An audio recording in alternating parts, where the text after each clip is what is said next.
माझी ही चूक मला खरंच आता सुधरावी वाटते, कोणती ती सांगतेच. पण त्याआधी सकाळी माझी बहीण वगैरे आले होते मुंबईवरून. त्यांना इथे फ्रेश होऊन पुन्हा गावी जायचं होतं. काही कामानिमित्त आले होते ते. आणि राजनंदिनी बघा इथे बिस्किट जे आहे तर ते सगळ्यांना देते, पण आरव दादाला मात्र अजिबात देत नाहीये. हे पाहून ना आम्ही खूप हसत होतो. आणि फायनली खूप प्रतीक्षेनंतर आमच्या आरव दादाला सुद्धा बिस्किट मिळालं, तेही बहिणीच्या हातून. त्यानंतर हे सगळे फ्रेश झाले आणि रेडी होऊन जाण्यासाठी निघाले गावी. आम्हाला सुद्धा जायचं होतं इव्हनिंगला बाहेर, म्हणून इथे राजनंदिनीला रेडी केलं. मी ओम नमः शिवाय म्हणत असते ना सारखं, म्हणून ती ओ म्हणून ओरडत होती इथे. त्यानंतर बघा आम्ही बाहेर जाताना गाडीनं उन्हात बराच वेळ उभी होते आणि इतकं गरम होत होतं.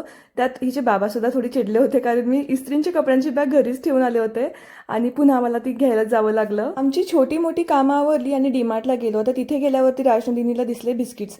गेला महिनाभर ती बिस्किट्स खाल्ली नव्हती, त्यामुळे तिचा इथे दंगा सुरू झाला होता. मला एक पॅन हवा होता आणि मागच्या वेळेस जेव्हा मी घेतला होता डीमार्टमधून घेतला आणि तो खूप चांगला टिकला, म्हणून यावेळेस सुद्धा इथूनच घ्यायला गेले. आणि सोबत मला चमचे सुद्धा हवे होते, तेही इथेच घेतले मी. थोड्याफार जे काही आम्हाला लागणाऱ्या गोष्टी होत्या त्या सगळ्या घेतल्या आणि आम्ही आलो बेल्जियम वॉफलच्या इथे. इथे तर राजनंदिनी छान खेळत होती, त्या तिचे बाबा बाहेर कॉलवरती बोलत होते. तिचा एक छोटासा केविलवाना प्रयत्न चालू होता तो डोअर ओपन करण्यासाठी. जेव्हा बाबा आले तर आमचं बाळ खुश झालं. तर हा हाय स्टूल जो आहे ना तो ऑपोजिट साईडला होता, तर तिने तिकडून इकडे ढकलत आणला होता, कारण तिला त्याच्यावरती बसायचं होतं.